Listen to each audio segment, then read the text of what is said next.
You've been brushing twice a day, rinsing with mouthwash, doing everything your dentist told you, and you still have gum problems, still have bad breath, still get told to brush better. Today I'm going to show you exactly why, and it has nothing to do with your technique. This video is a science-based head-to-head comparison of 3 approaches to oral health: conventional toothpaste, antibacterial mouthwash, and oral probiotic supplementation with I'm going through mechanism by mechanism, not marketing claim by claim. Conventional toothpaste, what it actually does.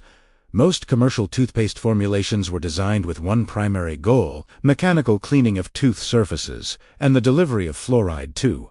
Enamel fluoride is genuinely effective. It incorporates into the enamel crystal structure and increases resistance to acid demineralization. This benefit is real and supported by extensive research. Toothpaste also contains abrasive compounds, usually hydrated silica or calcium carbonate, that physically remove surface debris, and some surface staining. What toothpaste does not address: the oral microbiome. No conventional toothpaste formula targets the bacterial community that is the root cause of gum disease, tooth decay, and chronic bad breath. The active ingredients are directed at the chemistry of enamel and at physical debris removal. The bacterial ecology that determines long-term oral health is essentially unaddressed. What some toothpastes actively harm: formulations containing sodium lauryl sulfate disrupt the oral mucosal lining, reducing the tissue's ability to maintain a healthy bacterial community. Triclosan-containing formulas indiscriminately kill bacteria,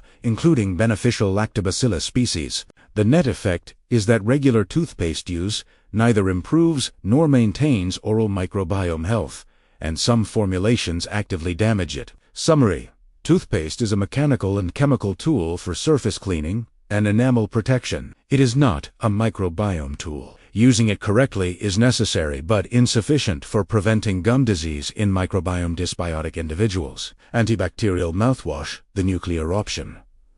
The marketing for antibacterial mouthwash is brilliant.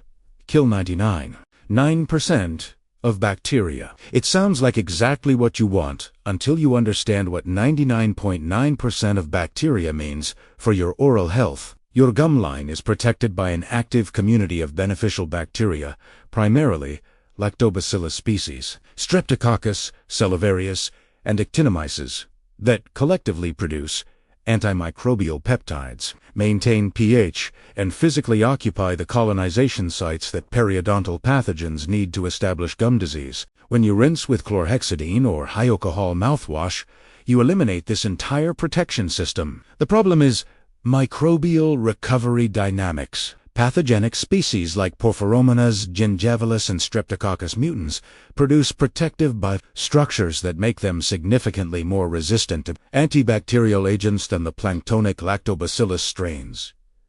You're trying to maintain. Research shows pathogens recolonize 3 to 4 times faster than beneficial bacteria after antibacterial disruption. The mouthwash doesn't just fail to solve the problem.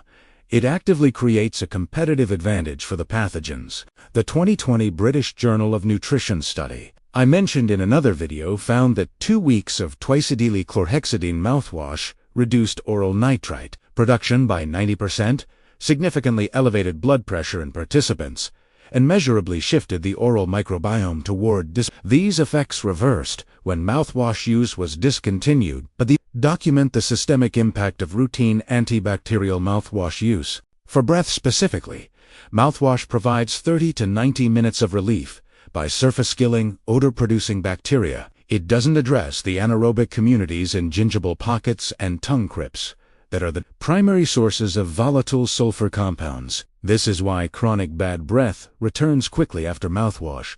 You're treating the surface while the root cause persists below. Summary: antibacterial mouthwash provides temporary symptomatic relief while potentially worsening the underlying bacterial imbalance driving gum disease. The research is unambiguous on this point. Oral probiotic supplementation. The ecological approach, ProDentim's approach to oral health, is fundamentally different from either toothpaste or mouthwash because it addresses the bacterial ecology rather than the chemistry or the surface. Instead of trying to clean or kill, it rebuilds. The mechanism Daily introduction of 3.5 billion colony-forming units of 3 specific oral probiotic strains: Lactobacillus paracasei, B. lactis, B. elnol, Empat, and Lactobacillus rutile. These strains compete with pathogenic species for colonization sites, produce targeted antimicrobial compounds that suppress specific pathogens without disrupting modulate the immune response to reduce inflammatory tissue damage, and with prebiotic inulin support, establish stable populations that persist between doses. The chewable format is critical. Direct contact with oral mucosa allows colonization that swallowed capsules cannot achieve. Clinical comparison: head-to-head. Gum bleeding. Toothpaste, no direct effect. Mouthwash, temporary reduction with rebound. Probiotic, -80% reduction over 30 days in clinical trials and my personal experience. Breath quality: toothpaste, 15 to 30 minute improvement. Mouthwash, 30 to 90 minute improvement. Probiotic, all-day improvement through microbiome level change. Gum tissue health. Toothpaste, no direct mechanism. Mouthwash, potential degradation from beneficial bacteria depletion. Probiotic, documented tissue health improvement at dentist assessment. Root cause treatment: toothpaste, no. Mouthwash, no. Probiotic, yes. Long-term microbiome support: toothpaste, neutral. Mouthwash, negative. Probiotic, actively positive. My recommendation for optimal oral health.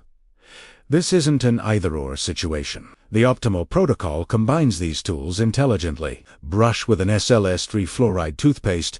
You need the mechanical cleaning and fluoride protection. Skip the antibacterial mouthwash entirely. The research doesn't support its use for long-term oral health. Add ProDentim every morning before brushing. This addresses the microbiome dimension that neither toothpaste nor mouthwash can touch. If you need breath freshening during the day, use water rinsing rather than antibacterial mouthwash. This combination approach addresses all 3 dimensions of oral health: surface cleaning, enamel protection, and microbiome ecology. Each tool does what it's actually suited for. ProDentim link is in my description and pinned comment. Official website only. If you have questions about this comparison or about any specific product, drop them in the comments.